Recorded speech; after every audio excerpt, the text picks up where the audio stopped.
Барыңыздарга салам.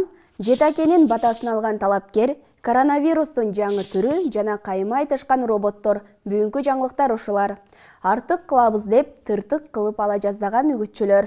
Садыр Жапаровдун Караколдо эл менен болгон жолугушуусунда аны Жетакенин образындагы кишилер бата берип театрлаштырылган шоу менен тосуп алышкан. Үгүт иштеринде театрлаштырылган шоулорго тыюу салынаарын алар билген эмеспи же билип жазаштыбы, аны айтуу кыйын. Борбордук шайлоо комиссиясы бул боюнча арыз каралып, бош шайкомдун 5 мүчөсү колдоп, калганы каршы болгондуктан талапкерге эскертүү берилген жок. Ал эми Борбордук шайлоо комиссиясынын төрайымы Нуржан Шайлдабекова театрлаштырылган көрсөтүү тууралуу уюштуруучуларга жарандар эскертип коюшу керектигин, ошондой эле видеодо талапкердин өзү да мындай көрүнүштү күтпөгөнү байкалганын белгиледи. Эмнеси болсо да жакшы молду эле ажыга барып бузуп алдык дегендей болбосок эле болду.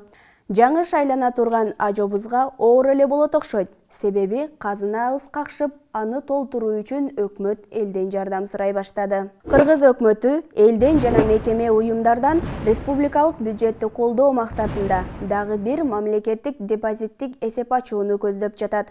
Бул маселе коомдук талкууга да коюлду. Бул ушак эмес, өкмөттүн расмий сайтында жарыяланды. Каржы министрлиги даярдаган жобонун долбоорунда бул эсеп юридикалык жана жеке жактардын ыктыярдуу негизде түшүүчү акча каражаттарын, ошондой эле кызматтык жана экономикалык кылмыштар боюнча козголгон кылмыш иштеринин алкагында түшкөн каражаттарды мамлекеттик депозиттик эсепке чегерүүгө ылайыкталат. Эскерте кетсек, өткөн жылдын октябрында эле Кыргызстанда өлкөнүн тышкы карызын азайтуу максатында атайын эсеп ачылып, элдик кеңеш деген коомдук кыймыл түзүлгөн.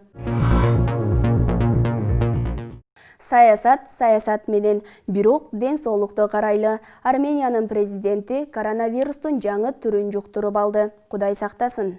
3 январда Армен Саркисян Лондондо бутунан операция болуп, операция ийгиликтүү аяктап, бирок анын канында коронавирустун жаңы түрү бар экени аныкталган. Армениянын президенти өзүн изоляцияга алып, президенттик кызматын аралыктан иштеп жатканын Армениянын маалымат сайттарында жарыялаган. Айрым мамлекеттерде коронавируска каршы эмдөө жүргүзүлүп, айрым адамдар ошол эмдөөдөн улам кайтыш болгону маалымдалган.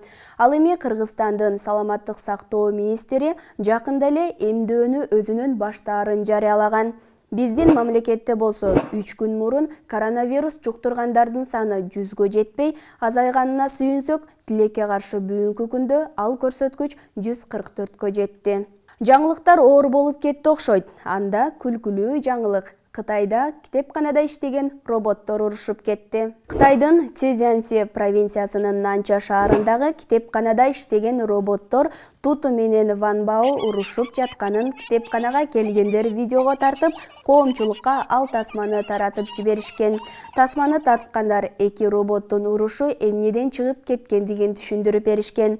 Кайрылган окурмандарга алардын бири тиешелүү китебин таап берүүсү керек эле. Ал роботтордун бири QR кодун сканерден өткөрүп баштаганда, экинчиси уруштун сөзүн сүйлөй баштаган. Ошентип алар кайма айтышып баштаган.